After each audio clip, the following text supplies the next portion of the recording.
Welcome to the Secret Sauce of Outsourcing podcast that's dedicated to making you better at outsourcing to the Philippines. This is episode 138, Mount Bulusan Erupted.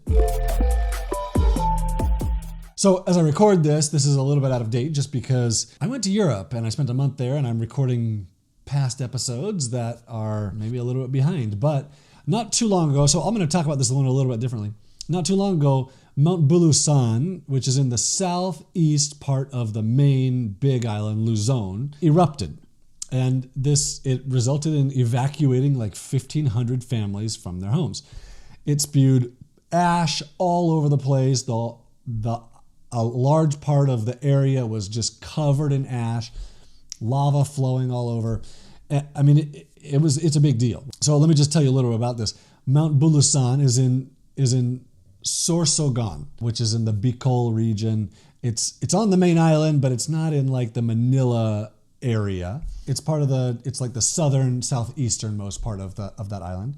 It's about 320 miles from Manila, so it's not like super close, but it's only 43 miles from the capital of the province, which is Albay. If you have OFS in the region, now's a good time to check up on them. Like, see, hey, how are you doing? How much did this affect you? How's the recovery from it? How's the cleanup? How are you doing?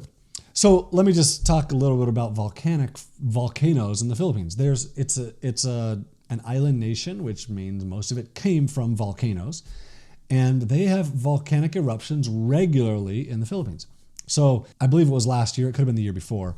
Years blur together to me, but there was a really big eruption. And it affected millions of people for weeks on end. And it was a really, really big deal.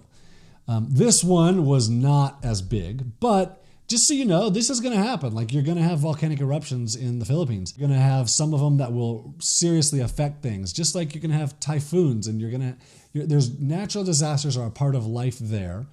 They know that. It's probably different than where you live because you don't have them very often. But for them, it's normal, it's part of life. It's not fun, and it causes all kinds of destruction. So it's just something to keep in mind. Pay attention to when it happens and what's going on with your people in the Philippines.